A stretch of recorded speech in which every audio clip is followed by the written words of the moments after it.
So our assigned topic is about leadership and power. It tackled about the different types of theories and kind of leadership. Good day, I'm Marisa Segurado. Hello everyone, I'm Cynthia Libato. I am Abigail Roses SP. Before I started, I would like to introduce myself, and I am Lysol Team. My name is R. Manuel Alcala. I will discuss about leadership and power. So what is leadership and power? Leadership is the ability to guide, influence, or inspire a group of people toward achieving a common goals. So, a leader motivates and supports their team, sets a vision, and helps people work together effectively. For example, a class president encouraging classmates to organize a charity event. While power is the capacity to influence the behavior, actions, or thoughts of others, with or without their agreement. It can be used positively or negatively. Example, a teacher has the power to assign grades, which influences how students behave in class.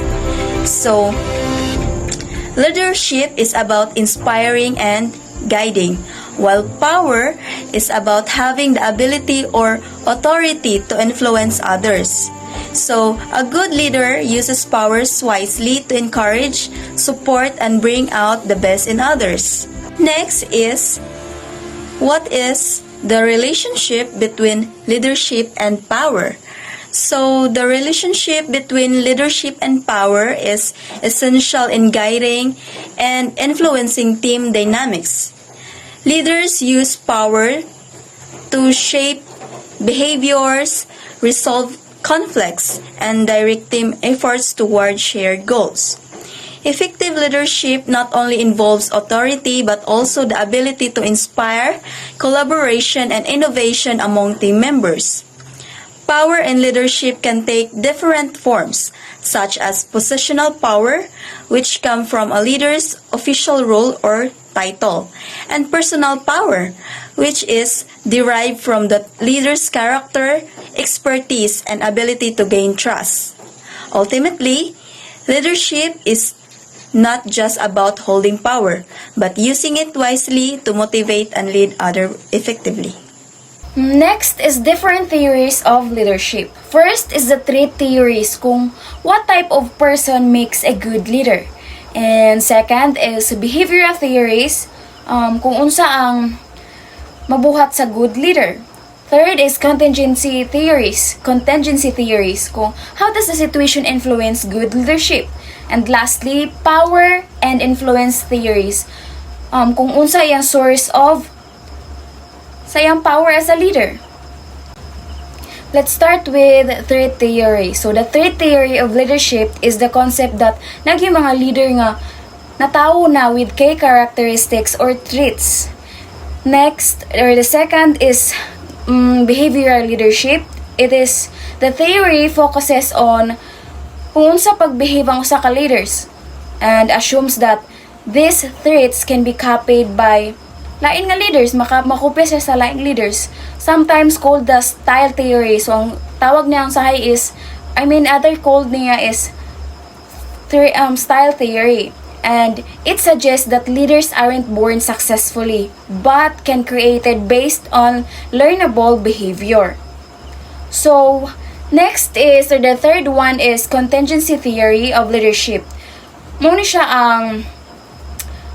ang tells us that effective leadership nakadepende sa sitwasyon.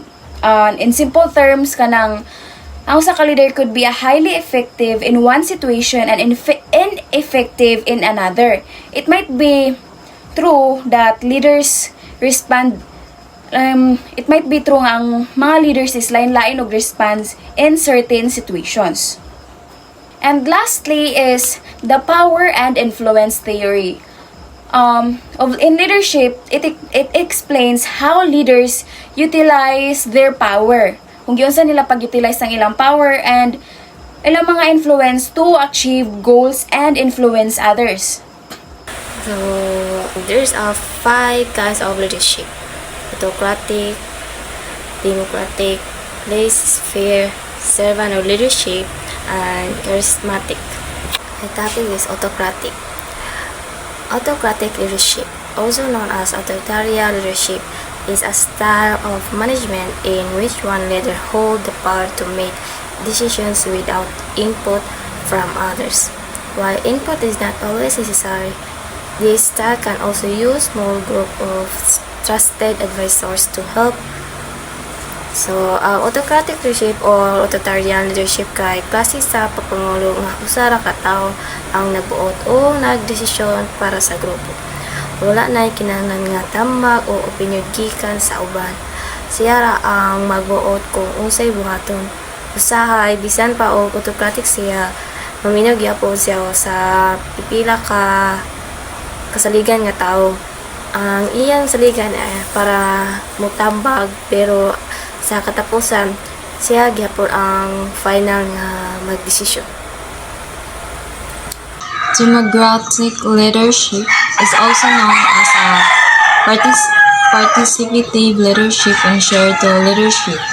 It is a leadership style in which members of the group participate in this decision process. So this type of leadership can apply to any organization from private business to school to government. It is a style where the leader involves the team member in the decision-making process. Instead, that making decision along the leader can encourage and input ideas and suggestions from everyone in the group. So this approach helps to create a sense and teamwork, respect, and responsibility. Like for example, sa business, where the employee help to shape the company's strategy. And then sa school is where the teacher and staff collaborate and decision. Government kay there are citizens that may have a voice through public decision and voting. Overall, the style of leaders or leads to better cooperation and motivation because the people feel heard and valued.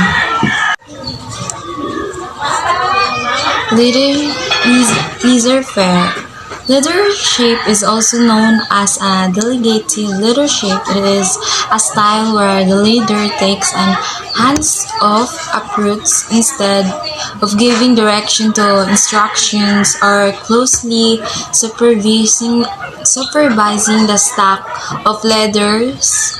Allow the group member to make their own decision, to manage their own work, while this approach can be encouraged in independence with creativity and open to result in a lower productivity. Like for example, like kanang lack of direction without clear and guidance team and members, or they may become confused about the goal of the expectations.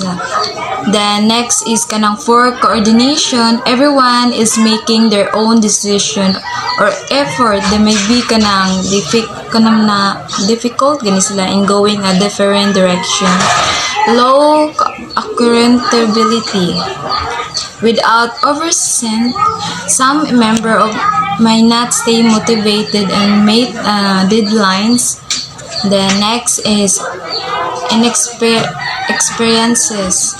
Team struggles this type of work best with highly skilled, self-motivated and team. If the team member lack of experience or confidence, they may feel lost and kanang mawalaan gani sa lab kanang confidence sa ilahang work inana. Servant leadership. Servant leadership goes against the belief that leadership is defined as hierarchical, patriarchal, and related to wealth or status. Instead, as the name implies, it is focused on serving others to help them grow, often without the title or recognition that comes with many leadership roles. Charismatic. A type of leadership that is defined by the positive personal qualities of the leader.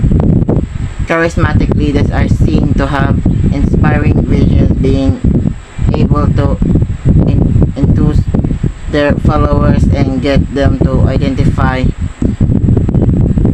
with the vision through their powers of persuasion and ability to influence the emotions of followers.